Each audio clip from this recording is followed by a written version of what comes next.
Hey y'all, I'm Leah. And I'm Jasmine. And I'm Parker. And welcome to the Caught Up Podcast. Good job.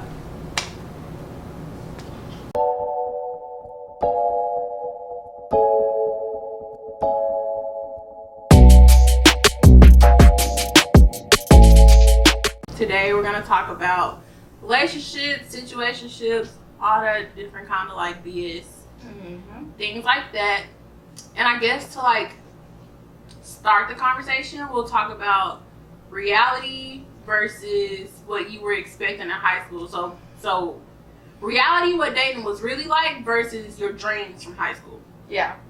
So when it comes to what I thought relationships would be in high school versus, what it actually was, everyone goes into their first relationship thinking, oh, it's just going to be so much fun. It's going to be, like a fun thing or happy and like on dates. I'm going to meet his mom. His mom's going to love me. Yeah, and it's just going to be easy.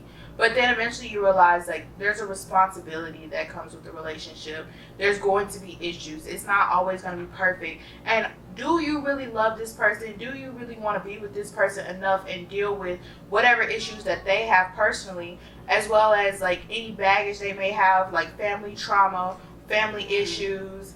Like, do you love this person enough to deal with that? Especially in your first relationship, you have to deal with them growing up on top of you growing up, on top of new challenges in the world. So exactly.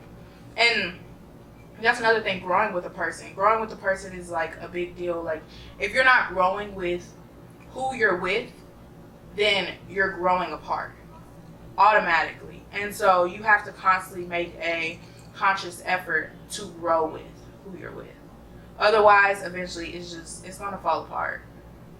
I feel like for me, I wasn't expecting much because I'm unconventionally attractive, and I mean it's just the truth. Especially when I first got to high school, I looked a lot. I look the same, but I look a lot different than I do now. Oh, you've had a glow up. You've definitely had a glow up. Yeah, but when it comes to conventional standards of attractiveness, I could understand that. We're not skinny. No, I felt like in high school, we're in high school, so everybody just is superficial. Yeah. So like they want the pretty, skinny, long hair, all this and that, and I just didn't see myself. Well, I wasn't that, so I wasn't expecting much of anything. But I thought when I got to my first relationship, it'd be dates, it would be commitment, it would be fun, it would be not easy, but because I was mature and I didn't date in high school and I didn't, I thought I would be like the token, she's the virgin, she's quiet, she stays at home. So you still had the fantasy? Yes, I thought like I'd be like, even out of high school, you had the fantasy, or are you talking about in high school? In high school, that's what I thought. And then even like my first few years of college, I was really surprised that like nobody wanted me. Like people were like not fucking with the kid. Like that was like surprising to me, like. Yeah, bro. I would talk about because I have been in a relationship. And my first relationship was with a non-binary person. It was when I was old. I was 20 before I got old. I know, not old, but like I feel like everybody else started dating in high school. You must be elder, girl. Anyway, like I feel like people started dating in high school. I didn't date until it was my second year of college, and we didn't even go to the same school. And they lived an hour and a half away. And like she's saying, it was a lot of work. It was nothing like I thought a relationship was going to be. It was so much fun in the beginning. We had so much fun. We were obsessed with each other. Like we were spending so much time with each other. Y'all were. We were literally always up under each other, always in each other's face. It was a lot. And then it went left real quick. And it's 100% because of me. Yeah. I mean, but you could probably say that was because y'all didn't grow together. We did not. I will say I was intimidated because they were doing really good. Like they had it together. They had it together. Like they had this job offer out of college. They graduated summa cum laude. You know, like they had it together, and I was like, I can't keep up with that. So why are they wasting their time? And I'm saying they because they use they them pronouns. So like, why are they wasting their time with me? Like I'd rather just be with somebody on my level who I can deal with, who I don't have to feel like I need to compete with, or who I feel like I don't have to impress. Like nobody would be like, why are you with her? Like she don't got nothing going on that you have going on. Like why are you with that person? But that was an internal thing for you. Yes, and then I expressed that to them, and they told me I had nothing to worry about, but I still didn't feel it, and I went out of my way to make everything that could go wrong in our relationship go wrong in our relationship. Yeah, and that's a maturity thing. That's something that, you know, happens as we grow as people, you know, like, and that goes with like the baggage. Like whenever you're with someone, you have to know their strengths and weaknesses, and you have to know, like, you know, what you're walking into. What do they struggle with? Because if you can't deal with what they struggle with, like for example, me, whoever I'm with has to be able to deal with or be accustomed to, or, you know, have to know at least about mental health. Like they have to be knowledgeable about it, because I can't see myself being with a partner long term if they don't know the importance of mental health and my struggles with it. Yeah. But that'll be another conversation for another day. So dating, just like in general, is hard. And I know we touched on that, but okay, so but there's stages to dating. There are. You know. There's talking. Like, yeah, you talk. There's dating. There's dating exclusively. Because that's different. If That's y'all different. didn't know, you can date and date other people where you're going out with somebody and then you're going out with somebody else. You know, you might not be intimate with all these people, but you're dating these people, and then there's a conversation about, okay, I like you, let's be exclusive. Yes. That means only you and only me. Right. And then there's a relationship after that. Then there's an actual full-blown, because you can date someone exclusively but not be in a relationship, still keeping your eyes open, but at the same time, you know, focusing on them. It's like talking is like you're putting 25% into a person. Dating is like you're putting 50% into a person. Like, you know, when you're around them, and then when you're not, you're not. And then when you're dating exclusively, it's like 75% into a person. Like you have to check in on them. You have to let them know, hey, like, and you don't have to, but you have to, you know, think about, like, are they okay? Have I spoken to this person today? Or like, you know, oh, they said they had a test today. Let me make sure. You know, you don't have to do that when you're dating. When you're dating, you're just dating. But when you're dating exclusively, hey, how was your test? Effort into people. Exactly. That's when you. I feel like that's like the trial period to a relationship. That's the preview. Yeah. Like this is what you would. You don't give them your 100%. Don't do wife stuff. Do not. Who's not claiming you. Exactly. Don't do husband, boo, girlfriend, boyfriend, date, friends, whatever. Like don't give a partnership to somebody who's not claiming you. Exactly. But let them know, I care for you. I want to get to know you. Show me you at your weakest. Show me you at your strongest.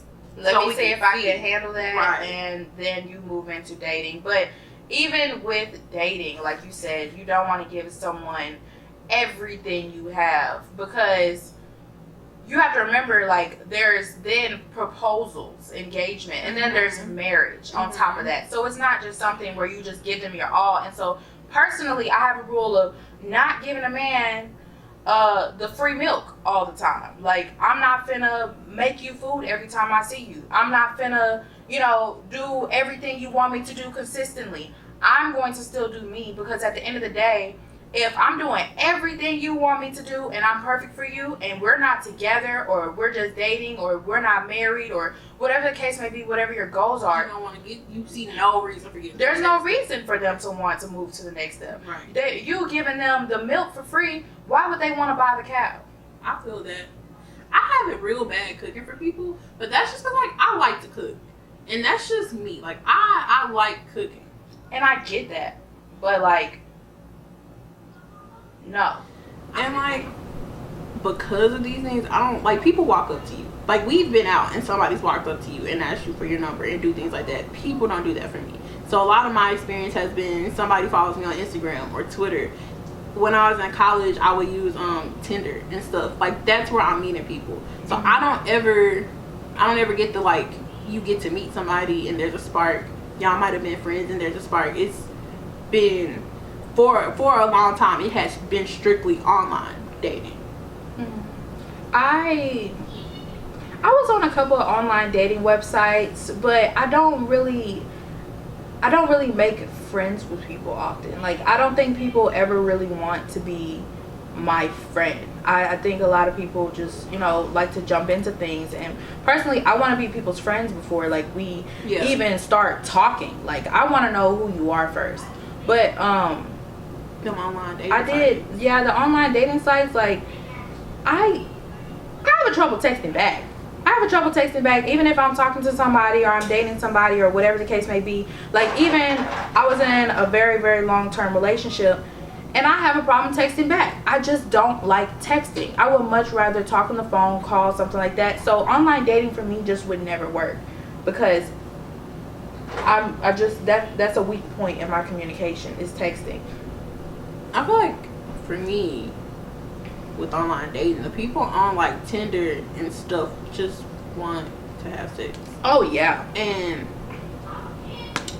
I'm not always just trying to have sex. Like, I want to meet somebody, and so I could never get that when people, like, follow me on Twitter and hit me up in my DMs or on Instagram. I can think of one time where somebody bit me on Instagram and it was like an actual spark, you know? Yeah. So I mean, one thing about me is that when I've had guys, like, only want sex, and I don't give it to them. Like, I've even had this one guy curse me out and, like, was like, "You wasting my time, bitch." Yeah. I feel like for me, and you know that person that you always be talking about with our mutual friend? Mm-hmm. You know who I'm talking with? Yeah. Okay, so, like, he introduced me to this person, and I'm thinking, like, this boy not really about nothing because I follow him on Twitter. So, like, I know who this person is. Or I don't know him, but I know his Twitter. What, our mutual friend? Not our mutual friend. The person that he tried to put me down with.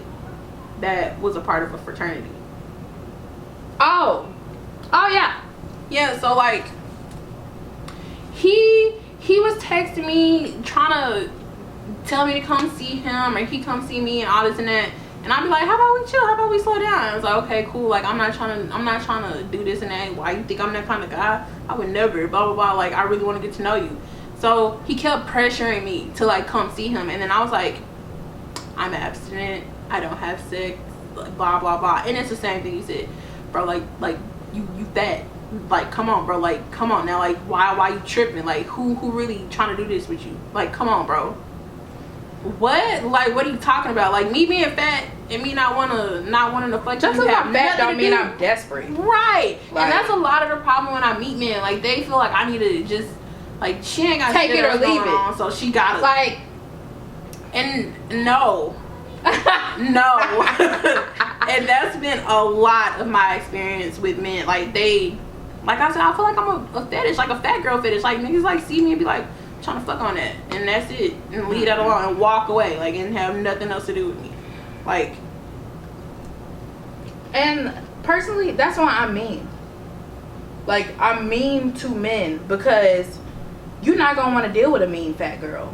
If you don't really like her, you're not gonna want to deal with a mean fat girl, because, like, you can go get a nice fat girl. Like, you gotta want me to be with me. And so there is, like, a hazing phase. There's a hazing phase. I'm gonna be mean to you until I realize, okay, maybe he do like me. Like, maybe he really dealing with me. Like, he really, like, dealing with my. I won't call it crazy, because I don't like to be called crazy, because mental health is real. And then I'm also a black woman, but yeah. There's a process that you have to go through. There's a hazing out process, and so that for me works personally, because I'm not gonna be nice to you from the get go. So you gotta really want me. What you call me? I don't know, because, like, I'll tell my mom and my sister about a person where they were doing this and they were doing that, and I could tell what it was off the bat. And so I start being what I call mean, and they're just like, you are so hateful. You're not gonna find no husband being like that. You're not gonna find no partner being like that. But you, when I talk to you, you're like, you're too nice. You're too nice.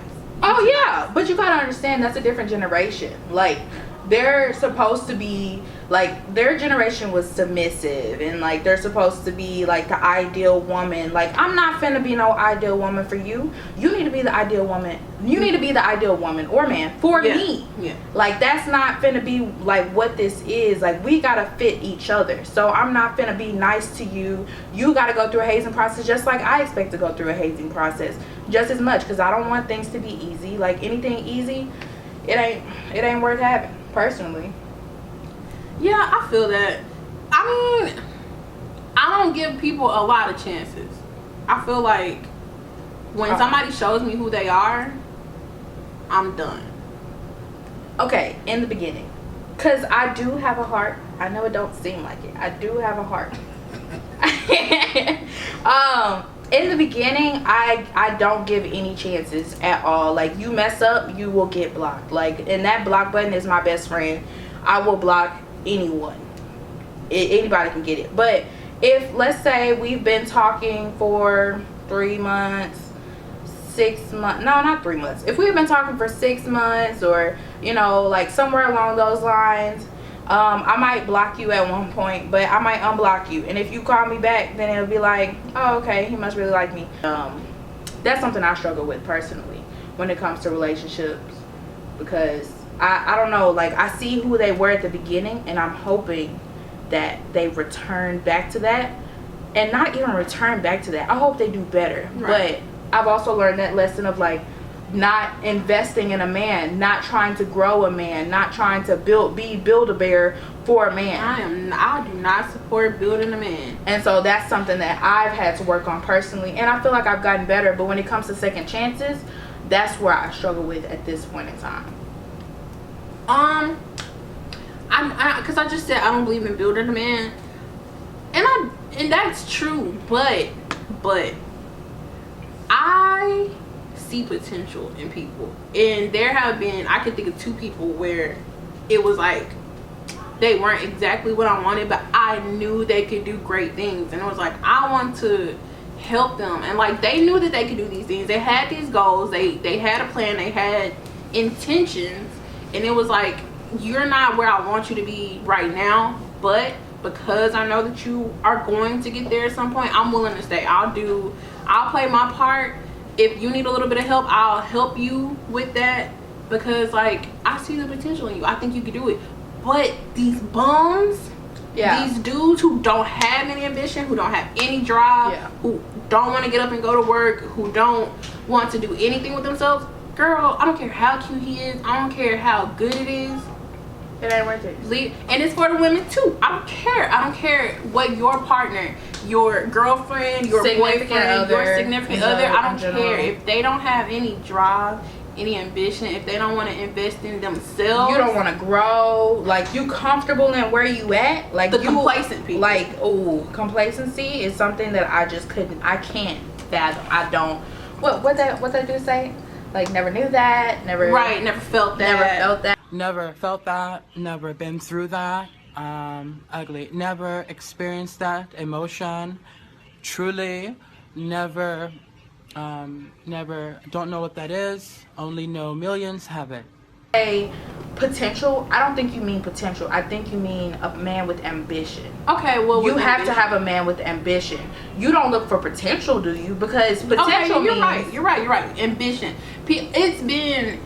with one person, it was like, I work here, I've learned this business, and I really like it, I'm comfortable in it. My goal is to save this money, do this, do that, and start this business myself. I've talked to my brothers, my friends, whatever, they want to help me. All I need is this much money, I'm this far away from it, I'm gonna do it. I'm gonna do this, and on the money that I make from that, I'm gonna turn it into another business that's gonna be this, blah blah blah. So I work a lot. Are you willing to, like, you know, date me? Because I'm not always going to be around, because I work because I want to make this money, because I have these dreams. And You know, people say like a girl looks for their dad in a man, and my daddy go to work. My daddy, if I wanted something, same here. My dad provides. Right. If I wanted something, I was gonna get it. Might not got it the next day. Yeah, but you gonna get it.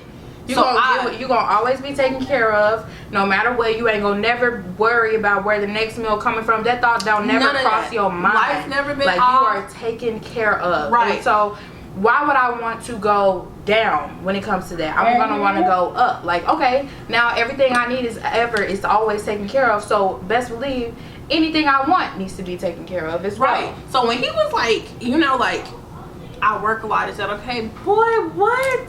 You That's go right. and do that. You work them hours. You take up that extra shift. Do what you gotta do. I love it. I'm never gonna tell you to not do that. So I was really supportive in him. Okay. I mean, I can understand you not minding building with a man, but like, how do you feel about building with a man who has a child? Because I know my position. Which is? I mean, personally, like, I've had a guy, you know, we was cool or whatever, things was about to happen, and then all of a sudden, oh yeah, you want to see a picture of my daughter? Whoop, time to go. I was like, sure, yeah, go ahead. Oh, she's so cute, and I'm not a kids person, but she's so cute. Oh my god. And then it was like, okay, yeah. So back to what we was about to do, and I was like, oh damn, I forgot. I gotta take my fish outside. I have always had this thing in the back of my mind of like equally yoked. I grew up in a family where both of my parents were married, and they say they were virgins, but I don't know. But they were married, and then they had me, and then like I've never, you know, seen like a divorce. I've never been through that, and so I know that there is a happy ending, or maybe it seems like it's a happy ending. I don't know what they go through. Like, you never know what another relationship goes through. But personally, I want someone who's equally yoked, and I do not have a child, so I feel like there's no reason for me personally to be with someone who has a child. Like, and it's nothing wrong with it. It's just not my preference personally. But I know you like kids. Right. So like for me, my experience is just a little bit of the opposite, where my dad, when he met my mom, already had 3 kids, and they met when they were young. My mom was 23, I believe, when she met my dad, and my mom was with him for like 8 or 9 years before I was even born. And then so they were together for that long, and then, you know, divorced and stopped being together when I was 20. So we can say they were together for about 30 years.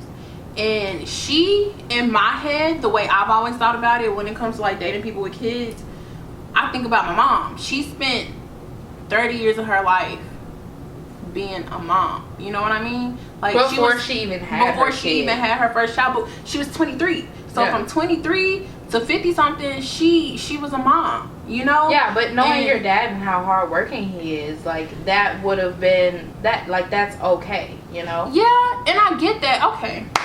So, like you, I was just, the equally yoked thing, I feel that, I really do.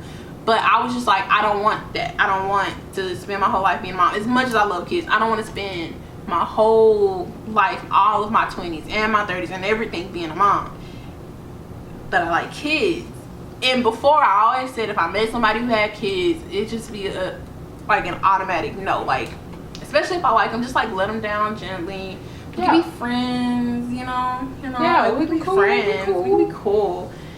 And then I met somebody with a child, and like, that's what we were doing. We were just being cool. We were just getting to know each other, and they were persistent, just trying to get to know me. Like, it really was like on some friend stuff.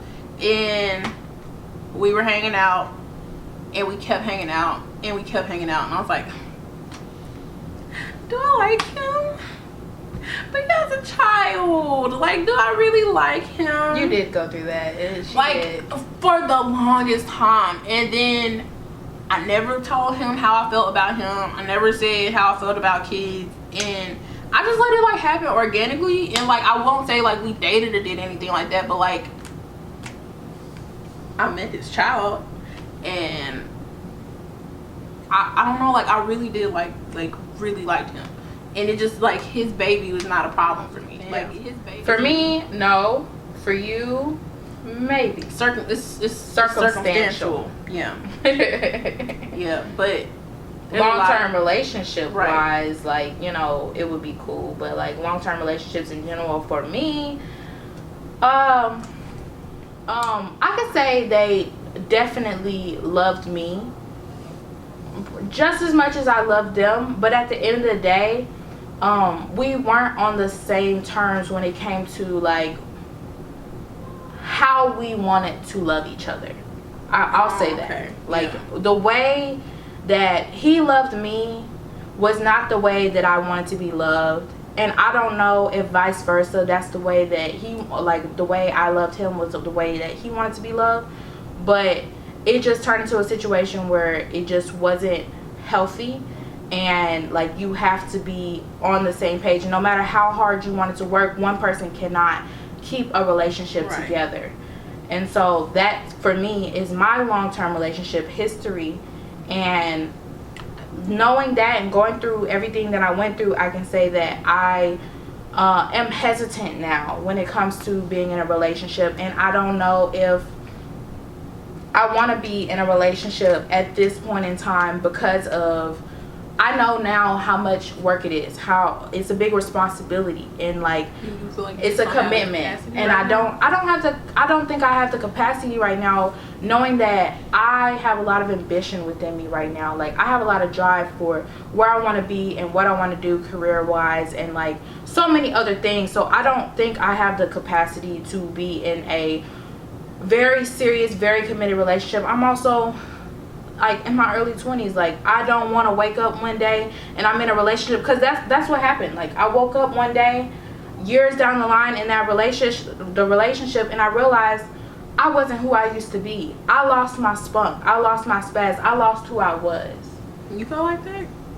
I really did. I really felt like I lost myself in that relationship 100%, because I looked in the mirror one day after it was all over and just realized like I spent so much time trying to, you know, keep them together and keep the relationship together that eventually I lost myself. And I understand not wanting to feel like that at a young age, because like how are you 20 and you feel like you lost yourself? Like that's when you're supposed to be knowing yourself. I don't know how I feel about long-term dating in your 20s, like, and I keep seeing these kids like they these get married, 20, yes, like they having kids, babies, like they are committing themselves. And me at the age that I am now, if somebody got on one knee right now, I'd be like, bro, this is so sweet, but I don't even know if I could do that. Like really trying to put myself in that space, I'll be like, are you kidding? Are you joking? Like, I mean, obviously, what are you thinking about? Obviously, I wouldn't say no in that moment. I wouldn't say no. Okay, so if we're in front of other people, I would not say no, because I don't. That would make me so mad. Like we need to, because before you propose to somebody, y'all need to have that conversation. So why would you put me on the spot like that? Yeah. I guess in that moment, in front of other people, it might be like, oh my God, I love you, let's hug. It would never be a no. It'd just be that, or a yes. It'd be that, you know, get a hug, get a kiss. Yeah. And when we get home, bro, like what, why? What was that? What was that? I don't even know if I would want to be in a relationship with them anymore, because like, that's a conversation that you definitely have to have. Like, I mean, but you're speaking that from where you are now. You're not speaking that from a long-term serious relationship that we're talking about. You're speaking that from where you are right now. I would also like to give context and say I've never, outside of that relationship that I had with the non-binary person, I don't think I've been serious with anybody else. I've never been romantically serious in a long-term relationship. I was with that non-binary person, because we don't name names. I was with that non-binary person for a year, either a little over and a little under a year. But y'all got pretty serious, because y'all did. We got so serious. Y'all got that. She got more serious than me in my 3-year, almost 4-year relationship. They moved But y'all in were together. young. Y'all were young. Y'all couldn't have done that. You know. Well, I mean, yeah, But it was circumstantial. It was like, what do you do? Like, I can't have this person like out here by themselves, living on the street. Like, no, like, we didn't talk about like, hey, let's move in together. It was like, hey, can I stay here for a little while? Blah blah blah. And then it just turned. Yeah, and it just turned into the whole year for the lease. So okay. So we weren't in a relationship for that long of a time. We were in each other's lives every day for about 3 years. But we were in a relationship for a little bit over a year. But outside of that relationship, I haven't been with a man romantically long term. I've been in a long term situationship that was, I was the only person in that. Damn. I can be honest and say that. So You don't think so? I mean, I feel like you had more inside knowledge of what that person was thinking than I did, because you were in close proximity to somebody that they that they were. Yeah. But I didn't have any inside knowledge, because if I had any inside knowledge as to what was going to happen, trust and believe I would have told you, because I told you everything. Yeah, I really don't know. Nick, like, hey, sorry, I don't want to offend anybody, but niggas ain't shit at the end of the day. Because I felt like when we met, we were just supposed to be friends, but I was on something else. I wasn't trying to be in a relationship. So that's you. But I was trying to like. But then that's you, isn't it? Okay, but let me explain it. Like he just wanted to be friends. I wanted a little bit more than that. And then when we got there, I felt like, I don't know, but what I was being shown was that he wanted more. And they'll do that. And he started being like, I just got off of work, can you come over here? I want to go to sleep. Like telling me to come over to go sleep with him. Like buying dinner. But this is what I'm saying. Don't give these niggas the milk. And that's why I said I understand. Don't do it. That was my first experience. And I know a lot of. I just wanted to be happy. I wanted to be happy. I understand. In my head, we were playing house. Like, that's what I would love to call it. I'd be like, do you want me to come over and play house with you? Mm-mm. And he wouldn't bother. Then he'd be like, hey, I'm about to leave. You want me to pick up this, that? And you can. And that's like just then when you were like, they'll invite you over when they're hungry. Because he'll be like, I'm leaving work. What do you want to cook? Or I really feel like this. You want me to pick it up? I'll buy it.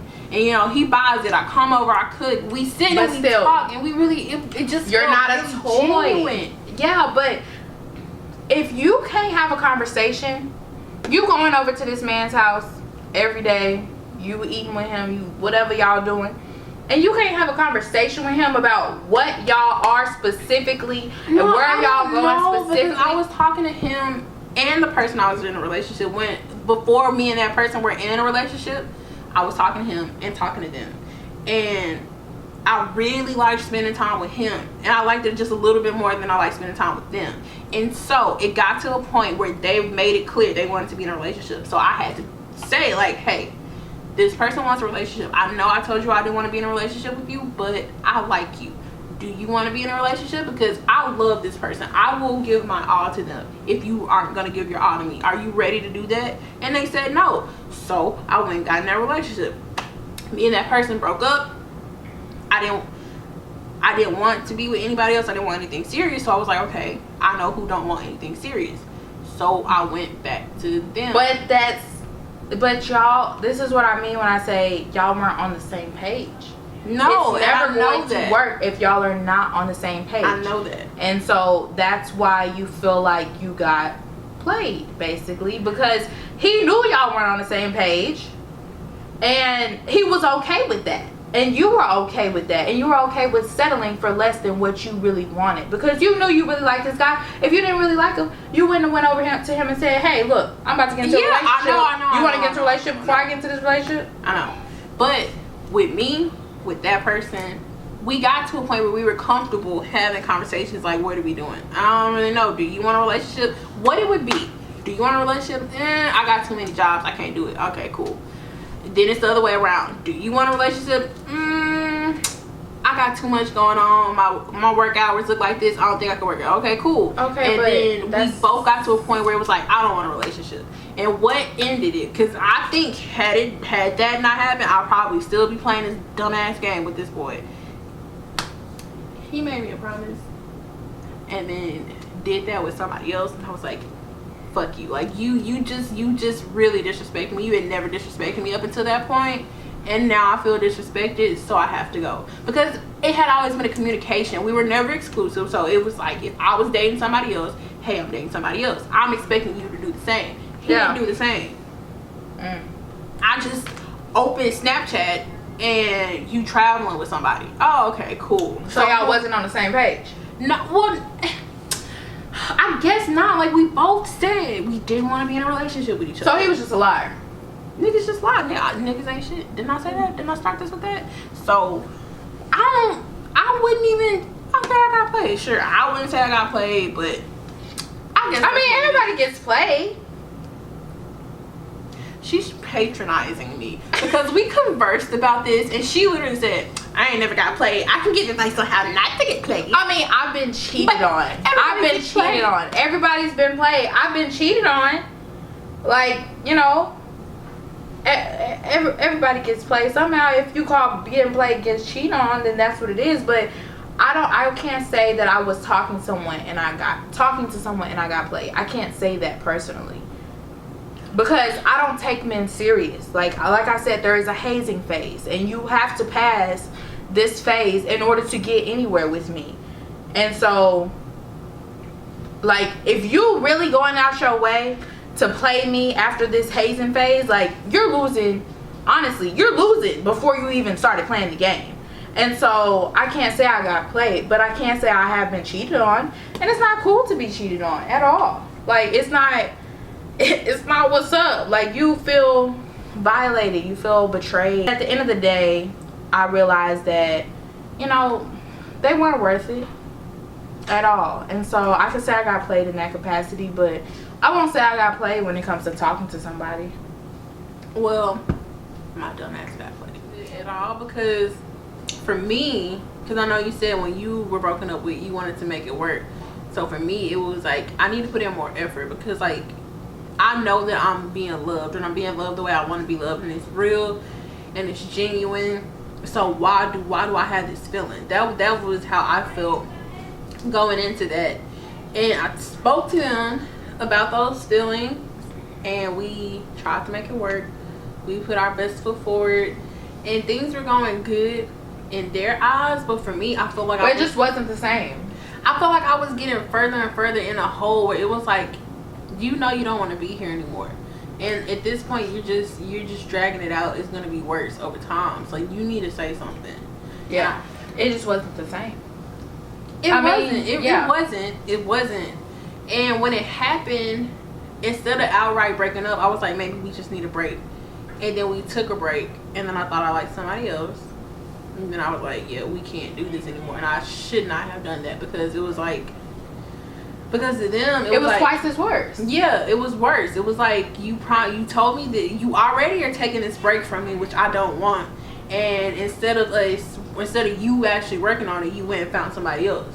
Yeah, so that was terrible. And I cried when I broke up with them. I cried the day I was on my way to them. I was driving out there, and I cried the whole ride. And we went out to eat. Oh my God. And they wrote this list of all the things they loved about me, and I was like, I need you to close this so we can have this conversation. And I wanted to put it off, like, maybe today's not the day, but it was like, no, it's just gonna get worse. Right. So, because it was like they wrote this list, like, these are all the things I love about you. I know you said you don't feel like you're enough, and you don't feel like you're doing this, and you don't feel like you're doing that. Here's how you're doing enough. And I was like, but it was a you thing. Yeah, it was in your head. 100% a me thing. 100%. And I hate that. Like, me personally, I hate it when people say, "Oh, it's not me, it's not you, it's me." And so at that point, was the case. 100%. Yeah. But at that point, like, you just have to accept it, and you have to get over it. And so for me, in order for me to get over it, I had to learn to find myself, because like I told you, like, I had lost myself at one point. Yeah, I was young, but when you're giving yourself to a person who maybe isn't on the same page as you, like, you're constantly trying to grab at something that's constantly running away. And so it definitely, I lost myself. And so in order for me to be better, it took me a while. It definitely took me a good amount of time for me to figure out who I was again, because I had lost so much of myself. So I had to figure out, like, you know, I was always the weird kid. I was always like, you know, stuff like that. And even today, me being single and like me being like, you know, who I am, and just you know, finding who I am again, it just, I won't say, I've definitely gotten over the relationship 100%, and I've definitely found better 100%. But at the end of the day, I am still struggling with finding myself. Like, there's this steps, like, it's first getting over it and accepting it, and then from there it's like, okay, well, now I need to find out who I used to be and where I want to be.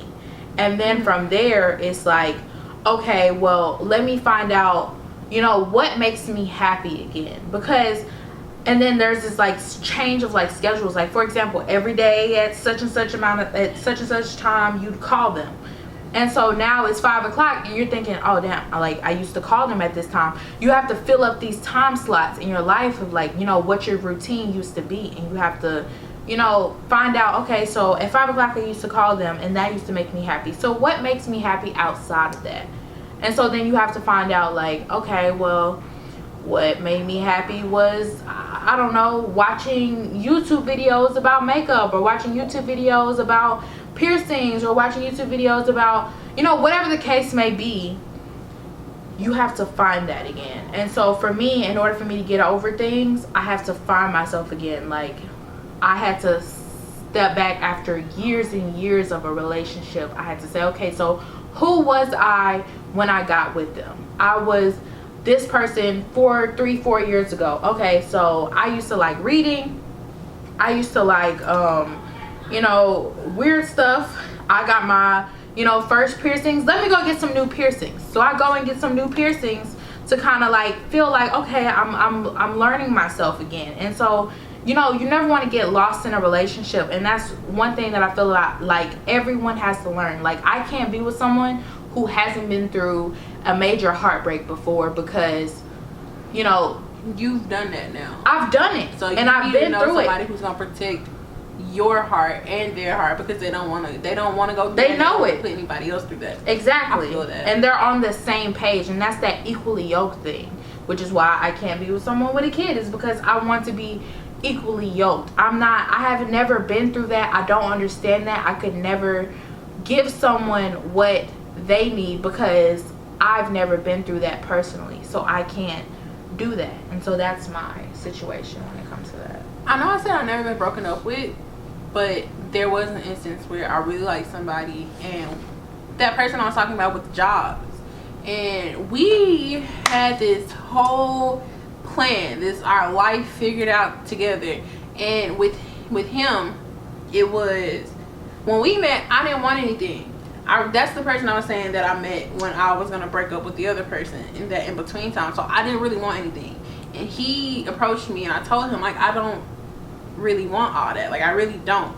And we went on our first date, and he told me after the date, he looked me in my eye, and he was like, you are going to have to tell me that you hate me, and you think that I'm made of dirt and all this and that for me to, like, not let go of you. I want you. I'm going to put in all this effort for you. And not me, I don't believe niggas. I don't, like, they lie, so I don't believe them. Everything he did, everything he said, I just took with a grain of salt. And I told him, like, we did this for like 3 or 4 months, and then I was like, I don't think this will work. Like, I know you're trying with me, but I have this going on, I have that going on, I have this and that. It's too much. And he was like, I already told you what's up. If you want to work out, if you need some space, I'll give you that. And I was like, no, I don't want space, I just don't want you. He's like, oh, okay, bet. So we didn't talk for maybe about a good month, and then I texted him and I was like, hey, I know I worded things really rude, and I just want to make it up to you, blah blah blah. We started hanging out, we went on more dates, and ended up together. And we were together for a year, and he was working. Anytime we had a conversation, he'd be like, I'm doing this for you, I'm saving this for you, because I have these plans. I want to start this business. When I get this business, I want you to do this, I want you to do that. And he planned our life together. He was like, I found this house. I know it's too soon, but I found this house. We need to go look at it. I know by next year I want us to be engaged, and the year after that. maybe not married, but we need to seriously be planning a wedding so that in 5 years we can have a kid. So I'm thinking this is the person I want to spend my time with. And we had one situation I don't even think was a bad situation, and he just stopped talking to me. He didn't break up with me, he just stopped talking to me. Ghosted me after a year and some months. And it was like, what? Like, what? Like you done put in all this time and effort, and you've done finally you gave in. Like, how can I show you my heart? What do I have to do to show you that I love you? What do I have to do to show you I'm not going anywhere?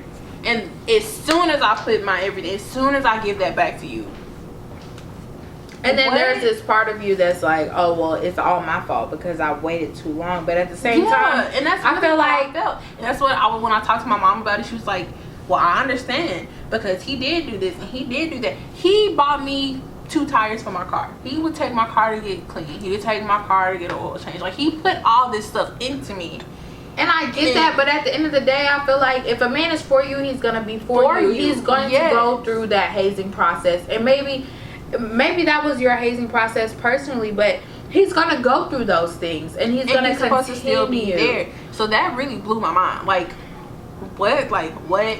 And to get over that, I don't know, I was really low. But that was a really rough year for me. On top of that, I was working 2 jobs. I was doing school full time. Some real bad stuff was happening with my living arrangement. It was really bad. That was like one of the rough years of my life. So to get over that, I feel like I'm not getting over him, but I'm getting over that part of my life now. I'm getting over that chapter of my life now. And you said this in other videos, like, I'm different. And I feel like I've grown so much. I wouldn't be who I am today without that heartbreak. I wouldn't be as strong as I am now today. I'd probably be getting played out here if I hadn't have gone through. You'd probably be getting caught up. Period. Had that not happened. Right. For real, because it was a valuable experience. Honestly, I can say I would have never went to the school I went to if it wasn't for that person. I would have never, honestly, I would have never been a chemical engineer if it wasn't for that person. And so, you know, like they always say, like, really? Honestly, like I remember you used to want to be like some kind of lawyer. Yes, I wanted to be a lawyer. I wanted to be a counselor or something like that. Like, that's what I wanted to be. But then I realized, like, I really am good at math, and this is money. And so, I did not know that that's why you. Oh yeah, like I didn't really get into engineering in general. I didn't even know about Prairie View A&M University, which is my heart. I didn't know about it. You heard of PV before, that boy? Okay, so I knew about it, but I didn't know that it was. I didn't know. No, I didn't even know it was a party school. Like, I didn't know that it was like a engineering school. I would have never went there if it was. And that's why people say, oh, it's a reason, it's a season, or it's a lifetime. Yeah, right. And for me, it was a reason. It was a reason why I met that person, and that was to get into the school I went to and graduate. That's what it's for. I may have hung on to it too long and wanted it to be something that maybe he didn't want it to be, and that's completely okay with me at this point, because I'm good. Like, I'm happy, and I've gone through so many things and so many lessons that I would have never learned if it wasn't that. And I'm grateful. I'm so grateful for who I have become today. And when it comes to second chances, it will never be a second chance with that situation. But at the end of the day, I am so grateful for who I've become today. Because of that. And I can say a lot of who you are is because of that. And you know what? I can say, I really truly can say that you did lose yourself. And I've been thinking about this a lot lately. I've been thinking about our relationship, and I think about middle school, and I think about the beginning of high school, and I always say who I was, who you thought I was. Senior year, we weren't really that close. Like, that was still my best friend, but we weren't that close. I didn't until just now connect that maybe that's why. That's why. Because you were I was consumed, and it wasn't really consumed, wrapped up. And me and our other best friend would be like, dude, like, we miss you, we trying to hang out, we trying to link.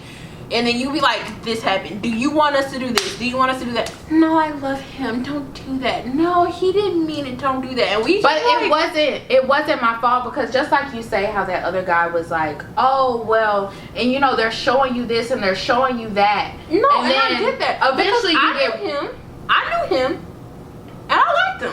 Yeah, but nobody knows what goes in a relationship except for who is in a relationship. And I don't think you even knew what I was going through when I was going through it. I can think of one time where you called me when you really need me, and then when you called me that day, I was like, what has been going on in between them? And I remember that day because I was in class and you called, I sent you the voicemail. You called and I sent you the voicemail. And then you called again. I was like, okay, I need to go. And I walked out of class and we're on the phone.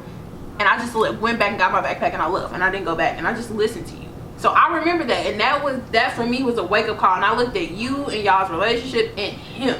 Completely different. Yeah, and so that's why I say with my parents, like my parents seem perfect, they seem great, but at the end of the day I learned a lesson from them that maybe I shouldn't have learned, which is you sometimes you lose yourself in a relationship so much and maybe you don't speak out on what you're really going through. And that's one thing with them is they don't ever tell me what they're going through. They don't ever argue in front of me. And so I learned that subconsciously that I shouldn't argue in front of anyone else. What and I didn't know stays in this relationship. But when it gets to a certain point, and it got really bad, but when it got to that certain point, I really didn't want to speak up, and I felt ashamed because I don't want to get into the details, but there was so much going on that I couldn't even like speak to my own best friend about it. And so like the fact that she didn't know what was going on says a lot, because we tell each other everything, like, and so I got so consumed in, and it wasn't like I was purposely trying to like keep it from her. It was just a situation to where I felt like I needed to, and that was partially him. You know, I wouldn't say brainwashed. I wouldn't say, I don't know. Just him being in your ear. Just in my ear. And so when you have like any relationship period, if you have a person right here, you never know when there's a knife behind their back. Mm-hmm. You never, it's like, you get caught up. Like, you never know when it's a knife behind their back when they're standing right here. Like, you just don't know. And so I got so deep into that relationship that I lost myself. And honestly, I wouldn't be as strong as of a woman if it wasn't for him. And I'm so grateful for what we went through. But that is a lesson that I have learned, and I will never need to learn that lesson again, because I know now what my worth is. Mm-hmm. At the end of the day. Mm-hmm. Right on, bro. You did that. I'm proud of you. I don't have anything as poignant to say. It hurt me. It confused me. I felt like it was karma for breaking up with that person the way that I broke up with them. Especially, I thought it was poetic justice because I broke up with that person essentially to explore something with, you know, him. So I felt like I deserved it. Oh my God, I was so sick. I cannot explain. I talk about how hard 2018 was for me. I know people say that 2019 was a rough year, and I'd be like, man, that was, or you know, like, I've tweeted about this, I made a thread about this. The end of 2017 to 2018, I don't think I would have been who I am today without that year. I went through so much. I sacrificed so much. I was working 2 jobs, school full time. Living situation was terrible. Had 2 people living with me in that apartment. Yet I'm the only one paying the rent. Yet I'm the only one. The bill costs $300. Okay, I'm putting $250, and they splitting that rest of that $50 between the 2 of them. And nobody feels like nothing's wrong. So, and these are people who I trust. Like, man, she ain't ever gonna do me wrong. That's my A1 day one. I've been knowing this person longer than I've been knowing Leah. That's blood. Like, they ain't gonna do me wrong. This one, we love each other too much. We just love each other too much. Like, they would never wrong me. But and then when I tell them my frustrations, I can't be doing this. I can't work these 2 jobs and go to school and do this and do that and be the only one putting money in here. I need y'all to understand.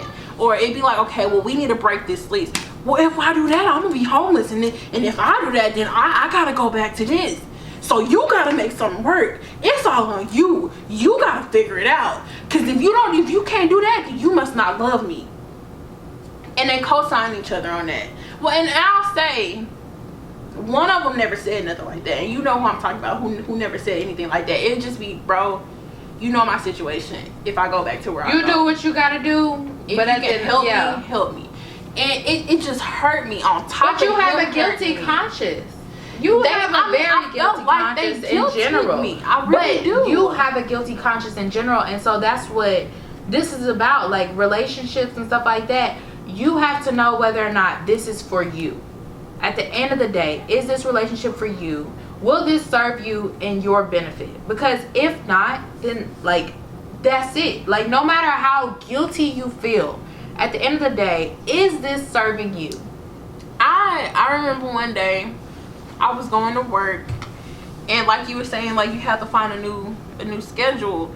That's usually when he was clocking out from work, and we call each other. He, talk to me until he gets home or until I make it to the daycare, whatever. And that wasn't happening. So I was playing music, I was playing gospel. I threw myself into God. That's when I was trying to be abstinent. That's when I was doing all of that, doing my daily devotionals, praying every 10 seconds. So I was listening to gospel.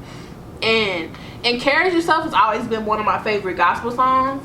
But that song was playing, and oh my God, I had to pull over. I was crying so hard because I was thinking about, because I've had problems with self-harm and suicide and all this and that, and I was thinking about how I hadn't thought about any of those things since middle school to when he broke up with me and they weren't helping me with the rent, and I'm crying to them like, if I pay this rent, I can't go back to school next semester.